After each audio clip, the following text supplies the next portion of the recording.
everybody. Welcome to the Hallmarkies podcast. And today it's very exciting. We are here to talk with another author. We love talking with authors on the podcast.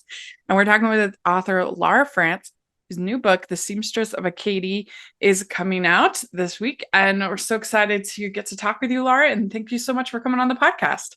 Well, I'm an admirer of yours, Rachel, and I love all things Hallmark and books. So it's a pleasure to be here. Thank you. Yeah, well, it's going to be really fun to dive into that because it sounds like you were watching the Christmas movies this season. I was, my dessert every night, Christmas or out of Christmas or no, year round is tuning into something on Hallmark Now every night. It's a nice break from the books. And you, like I said before, when I came on, that you made me feel right at home because you highlighted one of my favorite movies, Take Me Back for Christmas. So I felt, like I said, right at home. Well, and I'm glad because I was worried that movie kind of got skipped because it was a Christmas in July movie. And sometimes those get kind of lost. I'm glad to see it has a lot of fans out there because it has a lot of staying power. Yes. Mm-hmm. Well, this is your first time coming on the podcast, so can you tell us a little bit about how you got started writing? What was your inspiration for writing? Well, I was one of those, come in through the back door writers. I've written stories since I learned to write, about the age of 7. And I was a voracious reader. My mother was a reading teacher. And so I, had all the kind of right bones there for a foundation for writing, but I didn't want to publish. I'm what I call a learned extrovert, or I'm an introvert by nature, and it's hard for me to do anything or be a public kind of person. And so publishing didn't really appeal to me. But my brother dared me I guess it's been about 17 years ago. He said, you have been writing your whole life.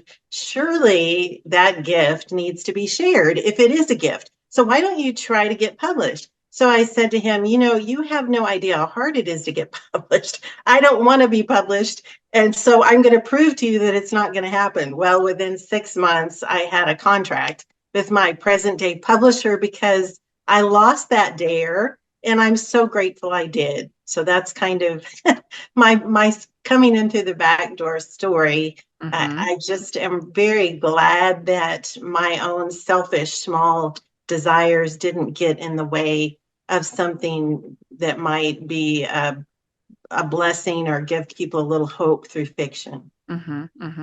So once you made the decision that you were going to try to get something published, how did you get that first book? Well, I didn't even have a computer. My debut novel was The Frontiersman's Daughter. And at that time, I didn't even have a computer. That was about 20 years ago. And I had written that debut novel over a period of 10 years because I was raising my children. And so I was handwriting. No way. Yeah. And I've handwritten all my novels, although I've started in the last 2 to rely a little more on Microsoft Word and not handwritten. We could get into that later, but there's a definite bonus for writing by hand as opposed to just typing that activates the creative centers in your brain, and it sparks creativity if you do handwriting. But that's debatable probably. But to get in the publishing door, I had no writing contacts, never been to a writing conference, didn't have an agent, and all I knew is that it was very competitive, and I had heard that it was easier to win the lottery than it was to publish. So that just kind of dampened my non-desire even more. Yeah. The only thing I could find, this was still in the days, it was 17 years ago, there wasn't electronic submissions. I mean, the internet existed. I'm not that archaic, but you still submitted things by mail. But I found one site called the Writer's Edge that took sample chapters, and you paid them a small fee, and then they would, if they accepted your chapters of your book, they would put you up on their website, and it still exists. You can go to thewritersedge.com, I believe it is. And they accepted my chapters, this frontier novel set in the 18th century, which is not a popular time period, by the way. And got a lot of flurry of interest at first from several publishing houses, and then everything, it just went radio silent. That was in June. And then in November, when I thought I had won this crazy dare with my brother that, nobody was interested after that first original, let me see your whole manuscript. One publisher said, oh, this is very old-fashioned writing, which I thought was an interesting thing to say about historical fiction novel. It better be. Right. I don't like to read novels that have modern vernacular in them, vocabulary, but so quiet from June to November. And then all of a sudden, the phone rings on my son's, I believe it was his 11th birthday. And it was my current publisher. And they said, we want to publish this novel. And we don't just want this novel. We want to offer you a 3-book contract. And I remember being kind of sick and thinking, no, this this is totally off script, not planned, not I'm a planner. I like notice, and that's not how publishing works a lot of the time. So I waited a while before I contacted the publisher again, and then I finally did in January, and they were still interested. And so there you have it. So 17 years later, actually, and 15 novels. So now you have number 15. I don't know if you can see it there. I have my screen kind of filtered, but The Seamstress of Acadie is number 15. Wow, that's amazing. So did you then, you hand wrote all of your novels? I did. Oh my gosh. Part of the problem with that at first is I didn't have a computer. A friend of mine actually gave me a computer about, I guess, 18 years ago, but I treated it like a typewriter because I'm, old school, and you come to the end of the line and you press return. Well, you don't do that on a computer. Right. So, that's true. yeah. My brother had to come in, fly in. He was actually living in Ecuador at the time, and he had to correct all the formatting for me before I sent that to my publisher. So he is as much to blame or credit. Did you write it in like a notebook? How did you? I do. I usually prefer legal pads, the yellow long pads. They're hard to find anymore. And now I resort to just little notebooks I find. Some of my friends write their novels on their phone, which just astounds me. And I'm not that high tech. But, and Scrivener is another popular thing to use for writing a novel. But I just am pretty old school that way. I write by hand when I can. I mean, I guess J.K. Rowling wrote the beginning of Harry Potter on napkins. So whatever works. Whatever works, whatever you have handy. Look at her now. Oh, my word. Yeah. Ho, ho, ho. We'd like to take a second and thank our sponsor for this episode of the podcast. It's the Hallmarkies Patreon. Do you love Hallmarkies podcast, especially at Christmas? Do you enjoy the holiday previews, recaps, interviews, and bonus episodes? If the answer is yes, please consider supporting the Hallmarkies Patreon. We need your help to do what we do both during the Christmas season and all year round.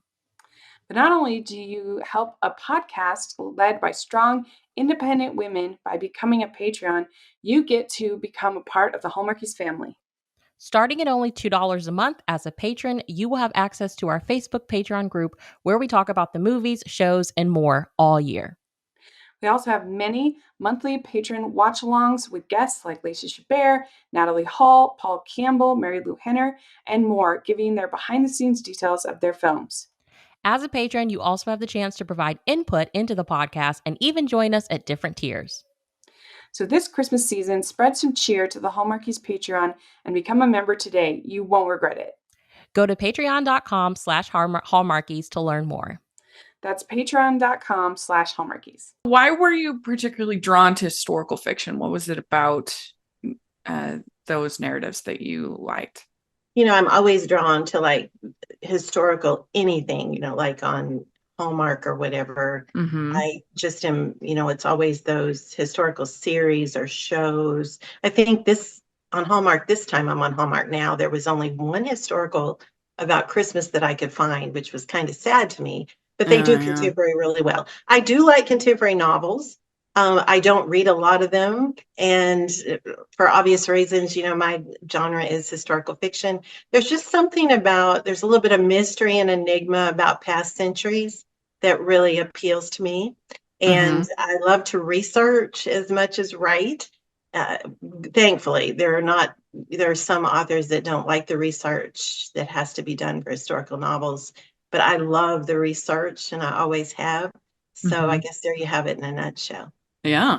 So you have done you've done, it looks like Regency, but then you've also done Right. Frontier, as you said, and Yeah, some other time years. yes. I forget And that series. You're right. There is a Regency novel, Regency dress on that cover. mhm, And that was my only series. It's called The Ballantine Legacy. So it began with book one in the 18th century. Then I moved to the next generation, which was during the Regency, and then the next generation that's pre-Civil War. So that was a leap for me because, to be honest, my interest fades after you leave the 18th century. I'm just totally lose interest in historically, sadly, uh-huh, because most of the uh, books you find are the sweet spot, they say, for historical fiction is actually the 18th century, or excuse me, the 19th century American West. And you can see that from, Wind Calls the Heart and different, right. That all makes the books sense. devoted to that. But that's just not my historical sweet spot. So you love the 18th century? I do. And Yeah. prior, I wrote one book called Tidewater Bride that was set in the 17th century Virginia about the Jamestown colonist, which Mm-hmm. has a lot of controversial history. And Right. so anything pre 18th century or before. I'd love to Mm-hmm. write a medieval novel, but I know nothing about the Middle Ages. So that's Yeah. probably not going to happen. So what is it about those time periods that you enjoy so much? Well, I think, the dress history, let's talk about the garments Mm-hmm. that period. Mm-hmm. Many people say, oh, it looks so uncomfortable. You have the corset, which was called stays, uh, Mm-hmm. or jumps back in the 18th century. I actually have costumes, I call them, or reenactment garb, and I find them quite comfortable, almost more comfortable than our clothing today, believe it or not. And the stays, or the corset, gives you wonderful posture, and I tend Yeah. to slump. So you have this lovely silhouette.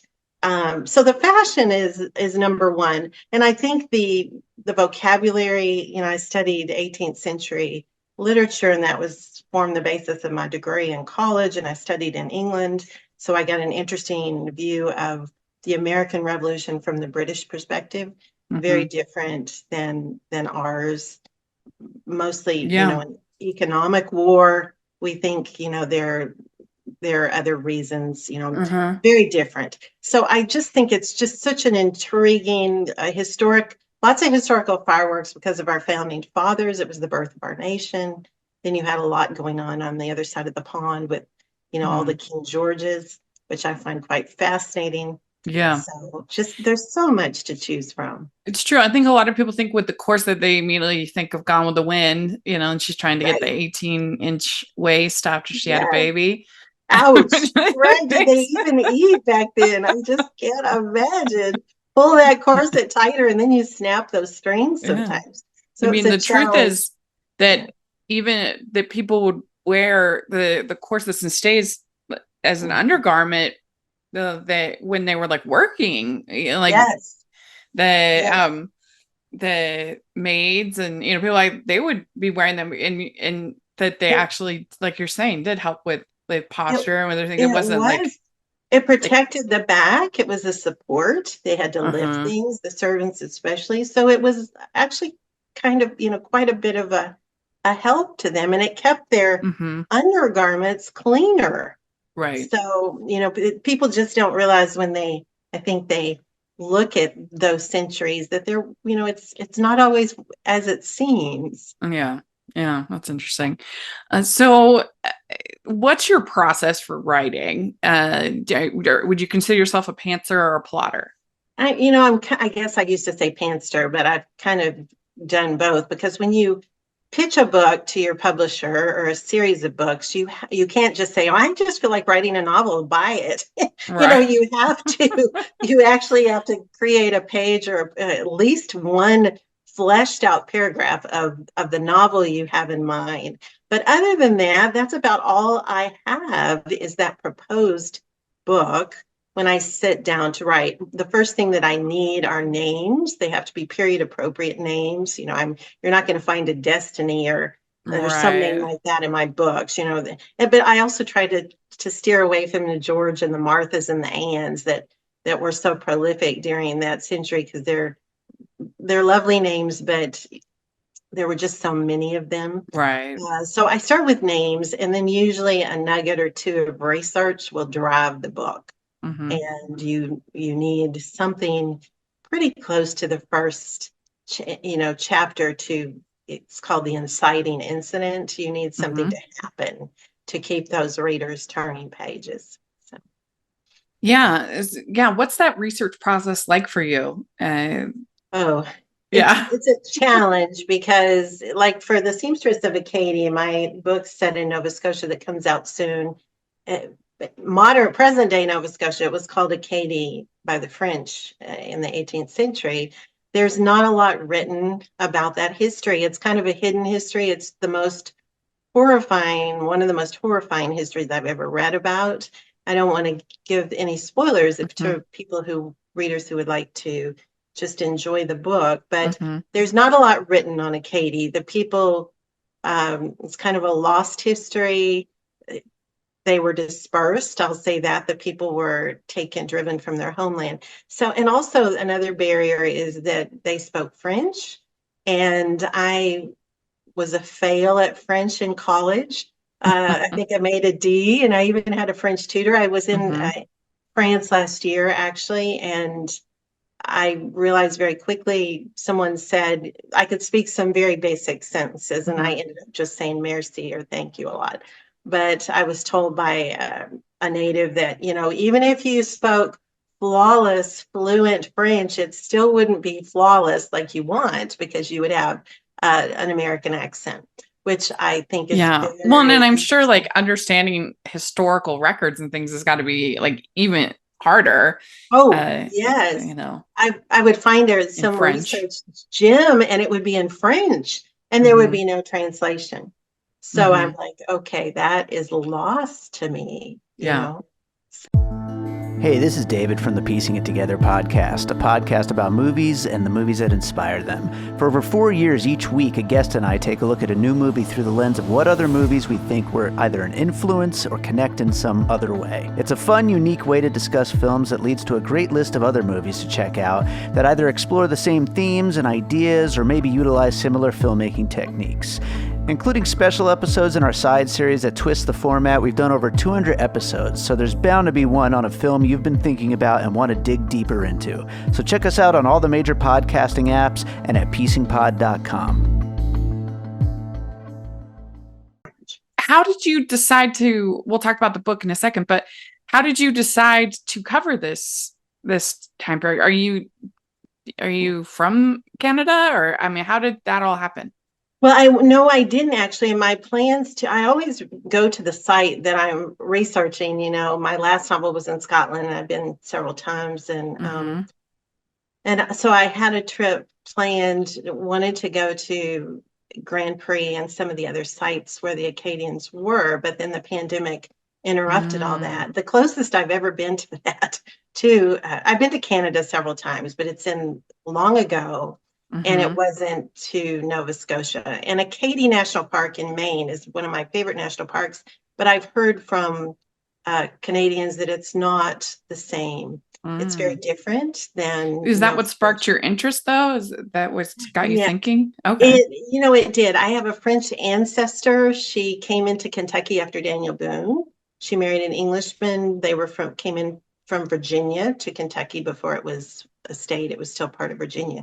So my French ancestress is part of my intrigue or inspiration. I don't know a thing about her, except that she came in to Kentucky when it was very wild and uncivilized and dangerous.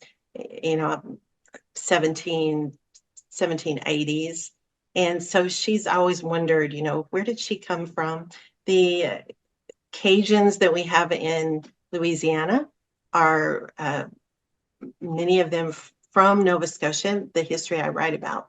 So you have the Cajuns down there in the Deep South, and their roots are from the history I write about. So that has always intrigued me too. Yeah. Is it hard to know kind of what to include in your particular narrative when you're doing this research? I think you have to throw about 93% of what you know out, what you research out. So you're going to, it's kind of like mining. You're looking for gems that the reader might find the most enlightening or intriguing, and you just kind of seize on that and don't forget it. And that helps drive your narrative. Well, why don't you tell the listeners a little bit about Seamstress of Acadie? Tell them a little bit about the book. Well, the title says a lot. The Seamstress of Acadie, you learn that the heroine is a seamstress and the setting is Acadie, which is present day Nova Scotia. So, that tells you that the book is pretty much going to revolve around that. It opens in 1755, which is very significant historically. The French and the British were at war over this particular territory. The Acadians were a remarkable people because they farmed and raised cattle. They had a very low disease rate. In other places, disease mortality was very high. It wasn't so with the Acadians. The Acadians were also noted for getting along with their Indian neighbors. And that was a very unusual thing for colonial America and other parts. So they were just really an outstanding people group, an outstanding culture. They wore wooden clogs. The women tended orchards, so you'll see the lovely apple blossoms on the cover. And it's just a fascinating place and people to write about. So there you have the gist of the Seamstress of Acadie. Well, tell us a little bit about Sylvie, the lead character. How did you kind of develop her character and her personality? I wanted her to be an enduring sort of character. She had to be a strong woman. She's in her 20s when the novel opens, and it takes place over a period of about a year and a half. And she's an Acadian. All she's ever known is her homeland, this beautiful spot. She's tended her orchard. She lives with her family as a little sister and her brothers, one of whom is a half brother, and he's half Micmac Indian and half Acadian. So he's one of those amazing men of that time period that were multilingual and just could do almost anything. They were survivors. Sylvie has a little bit of that in her. She's a survivor. And life throws her a huge curve when the British come in, like they did, and they decide to take everything away from the Acadians. So you have our seamstress, Sylvie, and then you have our hero who, for historical fireworks' sake, he has to be on the British side. You can't, I guess you could write the book from a different perspective, of course, but I think to get the most historical conflict out of it, I needed to pit the heroine and the hero. They're at odds. There's lots of conflict. Their values are similar, but their goals and vision is very different. So that's kind of explored in the novel. Yeah. Yeah. I was going to ask next about Will, developing your leading man and that chemistry. So you kind of took like literal enemies to lovers in this kind of case. Yes. Yeah. Yes, I did. He was easy to work with. I had to, I came to the end of the book and I hadn't put him in the book until after, I think, 100 pages. That kind of violates the romance trope, the little meet cute, which I don't like that word because for a serious historical fiction novel, there's nothing meet cute usually about that. I didn't bring him in for a long time. Yeah, that's true. Yeah, because I wanted the reader to just understand the world from Sylvie, the heroine's viewpoint. And I wanted, when Will and the British came, I wanted the reader hopefully to feel that intrusion. Yeah. And so, but when I came to the end of the novel and had finished it, I thought, Will needs a voice. So I wrote the prologue, shortest prologue ever. I think it's just a page and a half. But I thought, there you give him a little bit of a voice. So the reader doesn't feel like, where in the world is he? Yeah. Well, it was interesting. It's interesting you say that, because at first I was like, is she supposed to be, is she going to end up with this guy Boudreaux? But that doesn't seem right. Like, he's too much of a, like, he's too much of a jerk. But I'm like, maybe is he going to like come around or something, or what's going on? I love that. What's going on? Because it did take a while for Will to be the obvious. Okay, this is where we're going. Oh, see, now that's such a fascinating glimpse into a reader's mind. Thank you. Because I did want to raise that issue. Is she going to make this terrible mistake of marrying this man who has absolutely no integrity and just is out for himself? Yeah. And she sort of at the beginning has a like, well, I guess I'll just get married. She's like very matter of fact kind of a feeling. She's not like a romantic. Practical. Yes. No. Will is probably more romantic than even Sophie. Which is fun. Has to come around to that. Yeah, she's very practical, pragmatic. You nailed it. Thank you. Oh, good. Well, was it fun to write Blackburn as your antagonist? It was. I felt like he was probably the most elusive of all my heroes, because I left, he, like I said, he doesn't appear. And I would say this is more a historical novel than a historical romance. That's not going to, probably make, but there is romance there. My editor said, "Oh, you scared me. When you said it was more historical," she said, "but there is romance in there." Yeah. And she says, "I'm relieved." I said, "Okay, good." Write in a few more kissing scenes. But Will was an interesting character, right? I'm just, I guess, in this historical rut, only I don't think so. Most of my heroes are Scotsmen. But, what's not to love about a Scotsman? Will doesn't wear a kilt. He's been in Canada and the US or the colonies for too long. But definitely he has some Scottish backbone, and he's a man with a vision. So that was fun to write about. Yeah. Is it hard to build up romantic tension and keep it clean romance? Is that challenging at all? It's not anymore. When I was in my 20s, I read a lot of books, general market, that were, the bodice rippers and Fabio and all that. Well, then later on, as I grew in my faith, my window narrowed, and I stopped reading that. So no, it's not hard for me. In fact, it's harder to work the chemistry up. Interesting. I think part of it's my age. I'm long past the giddy, starry. I've been married almost 30 years, and a wonderful man who is the basis for a lot of my heroes.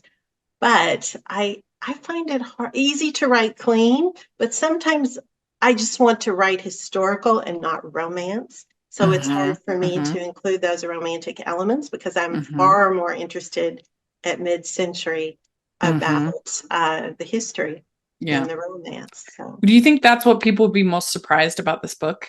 Is I think that was most surprising for me, is just I knew literally nothing about this time period. It's a shock. Situation. Yes, it's a shock. I think there's a reason for that. I think basically people tried to cover it up. I think it was a stain on the British. My own personal take is that George Washington was used to humble the British after they did this by defeating them in the American Revolution. I think there was so much arrogance and on the part of the British government. Interestingly enough, a woman I admire greatly, Queen Elizabeth, the late Queen Elizabeth, she actually issued an apology for the British invasion of Acadie. I think it was back in 2008. Oh, wow. But until then, there's just not much known about it. And my author note at the back of the book, for readers who are interested in learning more about, reading more about Acadie, there is, I do name a few nonfiction and fictional works that I highly recommend, especially the fictional works. Quite good, quite eye-opening. that you can get your hands on if you want to continue that journey. Would you be interested in writing more during this time period? I don't think so. I'm going to be writing novellas, actually, and Blue, the character, is going to get his own novella, I think. I actually became quite smitten with Blue. Yeah. And he isn't the brother, right? Yeah. Yeah, Sylvie's half Micmac, half French brother. He is a fictional character, but there were many men like Blue in that time period, and they were part of the resistance that bravely fought the British incursion. But I would like to write his story, but I think I'll leave it alone. I think a Canadian might be able to tell it differently or better, and an Acadian might certainly do it more justice. But I definitely tried to do my best. Yeah. What would be your pitch? Somebody to check out this book that they will like it, the typical Hallmarky.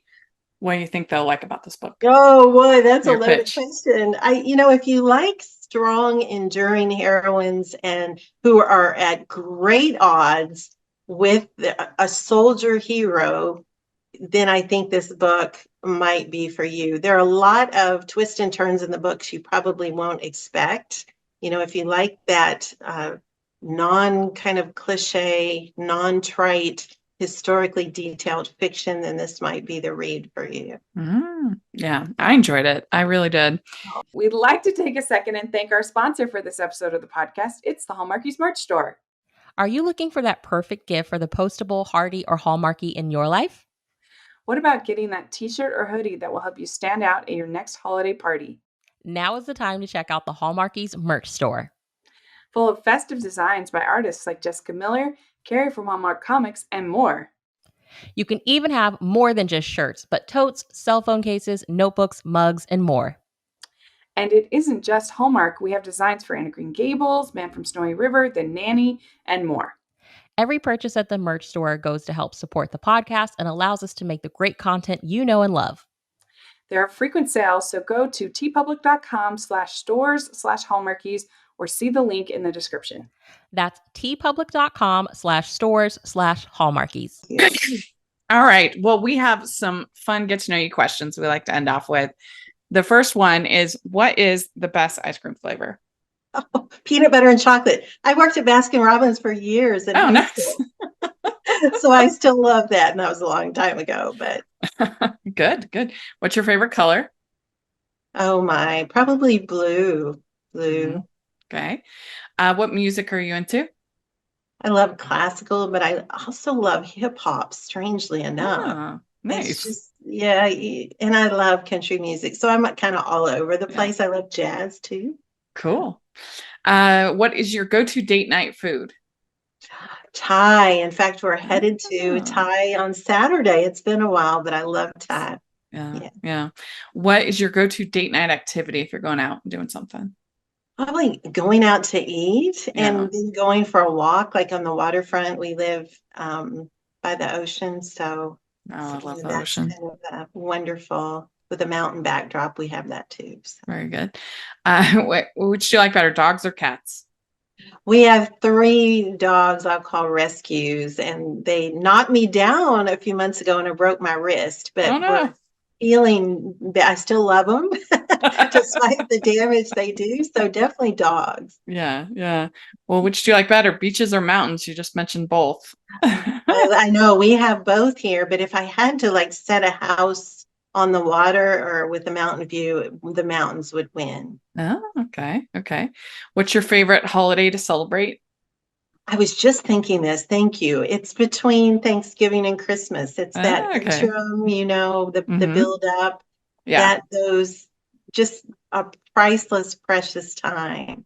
The holiday season is your favorite. Yes, the holiday season from Thanksgiving to Christmas or New Year's. Yeah. Well, what is your favorite Hallmark or romantic movie?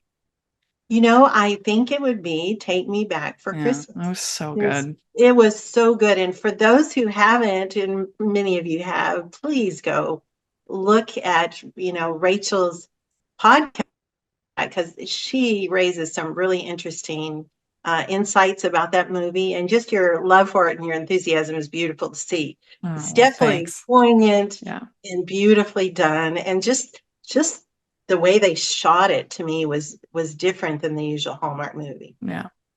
It really was. And it was, to me, it was so emotionally true. And Yes. like how you would feel if you got the chance to see the person that you miss more than anything. Like that would be just unbelievable. So and it was, yeah, I love that, and the fact that all that glitters is not gold. You know, Mhm. she had everything, Right. and she suddenly everything became crystal clear to her. Yeah. As she was on her journey, and that was beautiful to see. Mhm. Yeah. But it was also still fun. I loved Yes. I loved the angel girl, Yes. elf, whatever she was. It was It was fun great. and flirty, even though it Yeah. had some serious moments. It was just like you said, it was just a wonderful combination of Yeah. all the right elements that Mhm. Hallmark that just seemed to pull together for this movie in Yeah. particular. Yeah, it's true. Well, very good. You did it. You answered all the questions. Oh, well, you're the hostess with the mostest. I can't thank you enough. Well, we'll be excited for everybody, hopefully, to read the new book. And thanks so much for coming on and talking with us. It was Oh, great. Rachel, you're a gem. Thank you. Have a great day. And do you have a social media or anything like that you want to share? I Or? do, probably more than you want to know. LauraFrantz.net, a beautiful new website, and it will show you all the places I'm active. I have a fun newsletter I send out seasonally. Don't want to overload your inbox, but I curate those newsletters pretty carefully. So if you like a visual, fun, but somewhat deep newsletter, please sign up. Very Thank good. you. We'll have all that information and an affiliate link if people want to check out the book in the description. And people should definitely take a look. And thanks again. It was great to meet you. Bless you, Rachel. Thank you. Bye-bye. I'd like to thank Laura for coming on the podcast. This was super fun. I hope you all enjoyed it. Let me know what you think about all the different things we talked about in the comments or on Twitter. You can find me at Rachel's Reviews, all over social media, iTunes, YouTube, and on Rotten Tomatoes and on Goodreads. Please check that out. Also, please make sure you're following the podcast, Hallmark is Pod, Hallmark is Podcast, all over social media. If you are listening on iTunes, please leave your ratings and reviews. Really appreciate that. If you are watching on YouTube, please give the video a thumbs up and subscribe to the channel. Really appreciate that. And also, if you can check out the Patreon, that's the biggest way you can support what we do. And I think you get your money's worth, well worth it for that. So please take a look at that. And also check out the merch store. You can get tons of fun designs, and we really appreciate that. And then thanks again to Laura, and we'll talk to y'all later. Bye.